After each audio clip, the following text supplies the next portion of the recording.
I think my boyfriend is a reformed cheater. Not sure I trust him. The rain hammered against the window of my apartment, a relentless percussion that mirrored the anxiety thrumming inside me. Mark was supposed to be home an hour ago. Just finishing up a few things, he texted. Standard. We'd been together for 6 months, a whirlwind of weekend hikes in the Cascades, cozy nights in with bad movies, and the kind of easy laughter that felt like coming home after a long trip. Except my home had been built on shaky ground. From the beginning, Mark had been upfront about his past.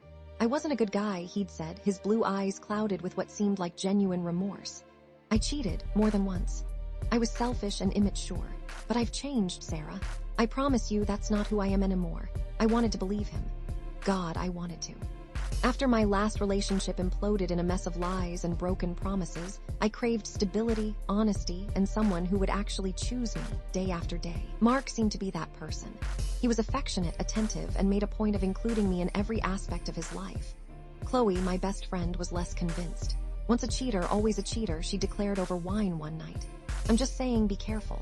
Don't ignore the red flags. At first, there were no red flags. Just a kind, thoughtful man who seemed genuinely invested in building a life with me.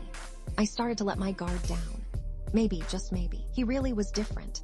Then came the late nights at the office, the new password on his phone, the way he'd subtly angled his screen away from me when he was texting. Small things, insignificant on their own, but together they formed a nagging unease in the pit of my stomach. He's been working with Emily a lot, Mark mentioned casually one evening as we were making dinner. She's really sharp. Just joined the team. Emily. The name stuck in my head like a splinter. I pictured her young, ambitious, probably effortlessly cool in that tech bro Seattle kind of way. The opposite of me, a marketing associate who spent her days wrangling spreadsheets and crafting email campaigns. I started to obsess. I scrolled through Mark's tagged photos on social media, searching for clues for evidence of his past indiscretions. There were pictures of him with different women, laughing, posing, their hands intertwined. Innocent enough, maybe, but each image felt like a punch to the gut. You okay? Mark asked, noticing my furrowed brow. Just tired, I lied, forcing a smile. Chloe, bless her heart, tried to be supportive. Maybe you're just projecting, she said as we sat in a coffee shop on Capitol Hill. Your last relationship was traumatic. It's understandable that you're feeling anxious. But what if I'm not wrong? I whispered, my voice barely audible above the clatter of the coffee machine. What if he's doing it again? Chloe sighed. Look, I don't want to feed your paranoia, but trust your gut. If something feels off, it probably is. She offered to talk to Daniel, Mark's best friend and colleague. He's always seemed like a decent guy. Maybe he knows something. A few days later, Chloe reported back. Daniel said Mark's been stressed about this big project, working crazy hours. He swears he's never seen Mark happier since he met you. It was exactly what I wanted to hear, and exactly what I didn't believe. The next morning, Mark left his laptop open on the kitchen counter. I knew I shouldn't, but I couldn't resist. I told myself I was just checking the weather, but my fingers instinctively typed in his email address. It was a different one, a private account I didn't know existed. My heart pounded in my chest as I clicked through the inbox. Mostly junk, promotional offers, the kind of random stuff that clutters up everyone's digital life. Then I saw it. A thread of emails with an unknown address, the subject line was a single word tonight. My hands trembled as I clicked on the message. Can't wait to see you, the other person had written. Thinking of that little secret we share. Winking face Marks reply me too. Just trying to figure out how to sneak away. Work's been crazy, but I'll find a way. The blood drained from my face. I felt sick, betrayed, and utterly stupid. I took screenshots of the emails, then slammed the laptop shut. When Mark walked in a few minutes later, I was standing by the window, my back to him. Hey, he said, his voice warm. Everything okay? Who is I asked, my voice flat. He froze. I could see the flicker of panic in his eyes. What are you talking about? Don't play dumb, Mark. I saw the emails. He stammered, trying to come up with an explanation. It's work related. It's a client. A client you're having a secret rendezvous with? I scoffed. Give me a break. It's not like that, he insisted, his voice rising. You're twisting things. You're always so suspicious. I can't believe you went through my email, so it's my fault now. I yelled back. I'm the one who's untrustworthy because I caught you in a lie.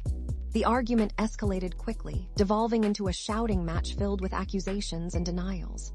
Mark eventually admitted that he had been flirting with someone at work, but insisted it was harmless. It was just a stupid mistake, he pleaded. I was stressed. I felt unappreciated. It didn't mean anything, but you were trying to meet her, I pointed out, my voice shaking. You were trying to sneak away, he couldn't deny it. He hung his head defeated. I know, he mumbled. I messed up. Please, Sarah, give me another chance. I love you. I don't want to lose you. I didn't know what to say. Part of me wanted to believe him, to forgive him, to move on. But the other part, the part that had been burned before, was screaming at me to run. In the days that followed, a heavy silence settled over our apartment. Mark tried to be more attentive, more affectionate, but it felt forced, unnatural. I couldn't shake the image of him typing those messages, of him planning to meet another woman behind my back. Chloe tried to comfort me. You don't have to stay with him, she said. You deserve better than this. Liam, my colleague, started paying even more attention to me.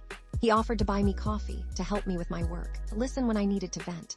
I knew he had a crush on me, and while I wasn't interested in anything romantic, his attention was a dangerous comfort.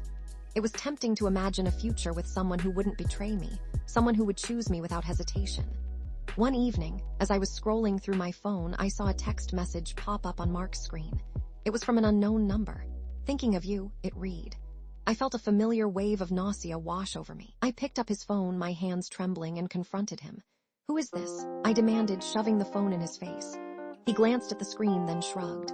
Wrong number, he said casually, probably just a spam text. Don't lie to me, Mark, I said, my voice trembling. I know you're lying. He sighed, his eyes filled with exasperation. Sarah, I swear it's nothing. You're being paranoid. But I didn't believe him. I couldn't. The doubt had taken root, poisoning everything. I stared at him, trying to decipher the truth in his eyes. Was he lying? Was he really capable of betraying me again? Or was I just projecting my own insecurities onto him, sabotaging the one good thing in my life? I didn't know, and maybe I never would. The rain was still falling, a relentless drumming against the glass. Mark reached out and took my hand, his touch tentative, uncertain. I looked at him, at the man I had thought I loved, and I felt a profound sense of emptiness. I knew I was at a crossroads. I could choose to believe him, to forgive him, to try and rebuild the trust that had been shattered. Or I could walk away, cut my losses, and start over. But either way, I knew that nothing would ever be the same. The seed of doubt had been planted, and it would continue to grow, casting a shadow over our relationship forever. As I stared into his eyes, searching for answers, the question hung in the air. Unanswered, could a cheater truly change? And even if he could I ever truly trust him again? The rain kept falling.